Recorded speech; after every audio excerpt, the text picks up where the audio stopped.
Chapter 29, Mississippi, 1970. Excuse my interruption, please, young ladies. Straighten yourselves in your chairs and make sure you're decent. Sister Charity was a burly nun with a slight mustache and a unibrow who had the strongest, most operatic soprano voice of all the nuns in the convent. She walked into Lillian's 12th grade English class of 17 girls at the preparatory school one brisk February morning. Mrs. Stewart, please show the gentleman where the leak is. Both spots, if you don't mind. Yes, sister.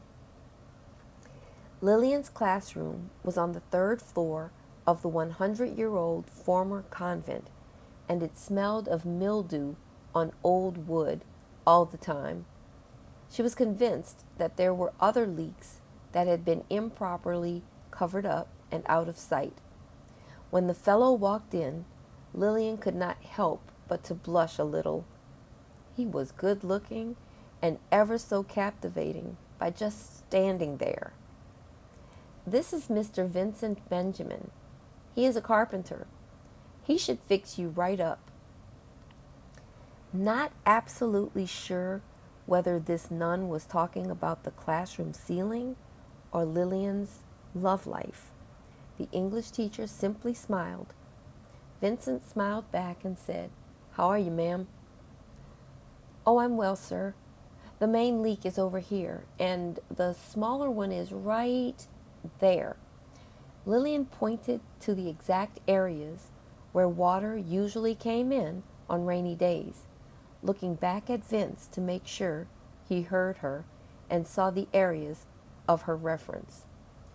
Vince marked off the spots that needed repair. He said, "Thank you, ma'am. I'll have my guys come in tomorrow to start the job. When they finish, I'll come back in to approve the completion of the work. Would that be okay with you?" "Oh, yes, sir. That would be just fine." Lillian tried hard not to seem desperate, because she wasn't, or she didn't think she was, until she saw that fine man named Vince. The truth was that she would not be at all disappointed to see this dude again. Later that same week, on Friday morning, Lillian was in her classroom, waiting for her third period class to arrive. Morning break was between periods 2 and 3 for seniors. She loved having those 10 minutes to get herself together and tidy up the room, since her second period group was the largest and sloppiest group of girls she taught. While writing, if they made mistakes, they tended to start a new page, ball up the used paper, and leave it on the desk or even the floor. Being a new teacher, Lillian was surprised by the fact that each overall class of students has its own predominant personality, and this class's personality was most irritating to Lillian. "These girls never clean behind themselves. They always distract me with their senses of humor, causing me to forget to make them clean before they leave. They get the best of me, since they have to move to their next class, and of course I don't want to make them late and irritate my colleagues." Lillian was in the midst of a full-on rant out loud, in the room alone, as she cleaned up loose-leaf paper balls and scraps from students' desks and the floor. "May I suggest something, ma'am?" Lil's head flung around, alarmed by a male voice, thinking she was alone, bumped her head on the desk she had bent under to collect a scrap of paper from. She looked to see who was there and saw the attractive Mr. Benjamin in her doorway. Lil jumped up, straightened her desk, and dusted off her knees. "Good morning, Mr. Benjamin." She tried to grasp a little composure. "You can call me Vince, ma'am."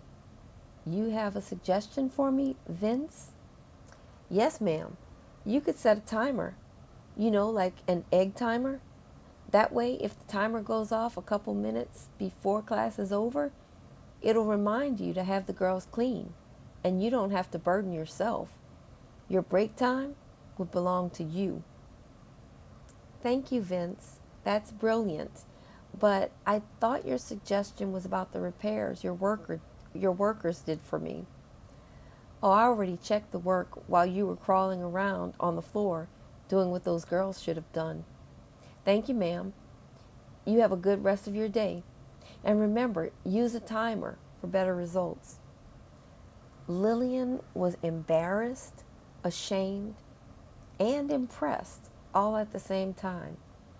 You better believe she brought an egg timer to campus with her the next day. A few weeks later, Lil found herself approaching her car to leave work and noticed a flat tire on the front driver's side. She walked back into the school where she saw sisters Charity and Camillus standing in conversation. Seeing a distraught look on Lillian's face, the nuns both asked what she needed.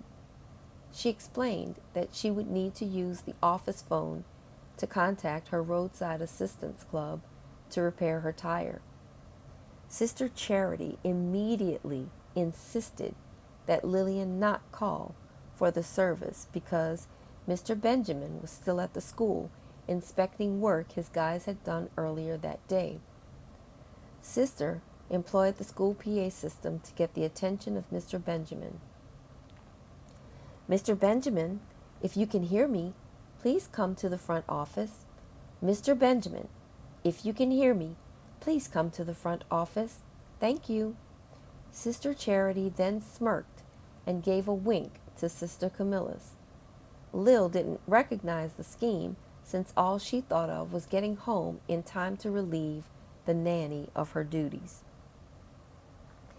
Vince came to the office and immediately complied when asked by the nuns to assist the stranded English teacher. Kneeling down next to the tire, Vince became intrigued by a little black piece of plastic on the ground beside him. He raised it to realize it was the plastic air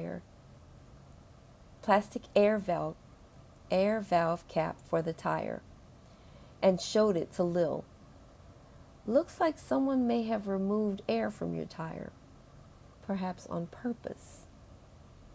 I don't have an air pump handy, but I'll change the tire and put the spare on. But I think you can just get the guy at the service station to fill your tire with some air next time you go.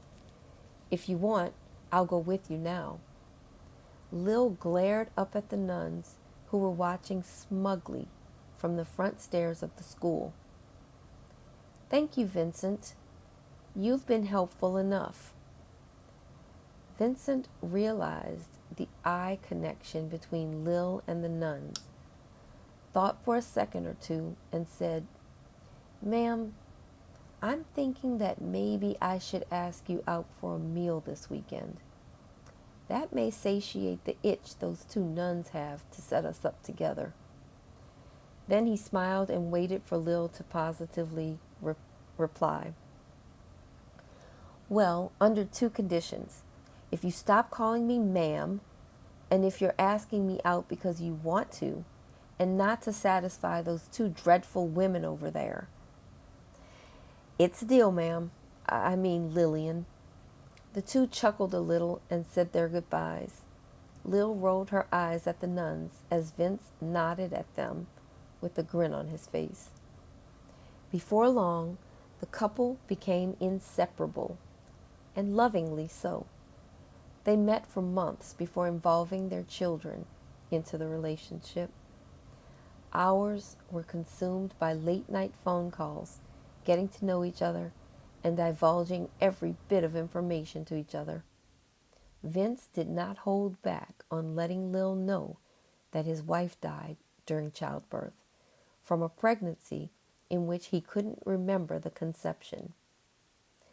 Only days before the birth, it had become common knowledge among his circle of family and friends that his wife, Wileen, had been cheating on him. She didn't sleep around or anything. She had a beau specific. His name was Conrad. Vince knew Conrad when they were young, together in high school on the football team. He always liked Conrad, but lost a great deal of respect for him after the affair rumors started, a few days before Brian was born. Vince never confronted Conrad, especially since he had no time to process the news, and then Wileen went into labor, followed by a traumatic delivery and then death. It crushed Vince, potentially never fully having the love of his wife, Wileen, who died giving birth to a baby who was probably not his own. Her heart would no doubt have been with Conrad in her dying moment if the boy was his child. Vince did have the wherewithal to order a blood typing test to establish paternity of Brian. He took his son home without looking at the test results.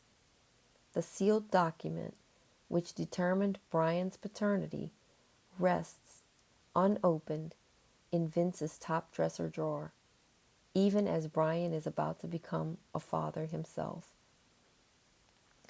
This would be the only vindictive act Vince would do for his entire life. If the baby was for Conrad, Vince wanted to ensure that Conrad would be deprived of experiencing the fulfillment of parenting his son. Lil would listen to Vince talk for hours. She was mesmerized by his tone and cadence. He was not blessed with the depth of voice that her deceased husband had, but his vocal patterns were rhythmic and inviting. They made her smile. She also thought to herself that both men, although each one was attractive, their looks resonated uniquely different with Lillian. She saw Bentley as having the look of men with old money, upright, statuesque, and chiseled, whereas Vincent was a rugged cowboy-looking chap, just oozing with country flair. She couldn't shake that sexy charm he brought with him. Pheromones aside, Lillian maintained a love for Ben that she had convinced herself surpassed what could ever become of her love for Vince. She sometimes thought about what made her sort of feel sorry for Vince. He would never fully have all of Lil's love because a small part of her was buried with Ben. Maybe she assumed she loved Ben more because she cherished those 3 kids she shared with him. That bond of shared parenthood is so thick and hard to penetrate. Maybe Lil did love Vince more, but couldn't admit it to herself. Perhaps she was afraid to admit to herself that she loved someone as much or more than Ben. Maybe she wanted to be more the object of Vince's affections than he the object of hers, like Grandmère said. Maybe they were just dissimilar relationships, not to be compared. Whether she loved Ben more or Vince more didn't matter. Ben was gone forever, and mere conversations with Vince made her feel happy, giddy, and ready to be pursued just the way he was doing it. She was enamored by his character and style. His mental capacity was on point, and he had his shit together from the perspective of problem solving and social acumen. Lil had so much respect for this man.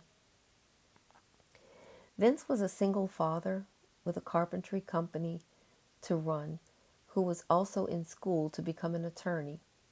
His former mother-in-law was doing most of the raising of Brian. Lillian hired a new nanny, Stella, when she moved to Mississippi from Texas, and things were working out well for the most part. The day the couple met each other's kids was a breezy day with a temperature fluctuating in the 70s. Lil basketed a picnic lunch, and they met in the park. A close-knit family ensued almost from the beginning. Comments were made by Vince of the fact that Bryn and Brian were the same age, favored in facial features, and had twin names. Although it made her cringe a bit in silence, Lil could not deny the obvious similarities of the two children: the golden locks, gray eyes, and button noses. Lillian saw a sadness in Brian's eyes. She wondered if people could see the same in Earl's eyes. She truly felt sorry for the kid and did not want to pity to be what held her to him. But in some ways, she couldn't help it. His natural mother was dead, and he could possibly have a father out there that he will never meet. To Lillian, that was a tragic life story for a boy. She took Brian under her wing, bonded with him, legally adopted him as her own son, but never forgot her true son existed, and she continued to mourn her bond with Erland.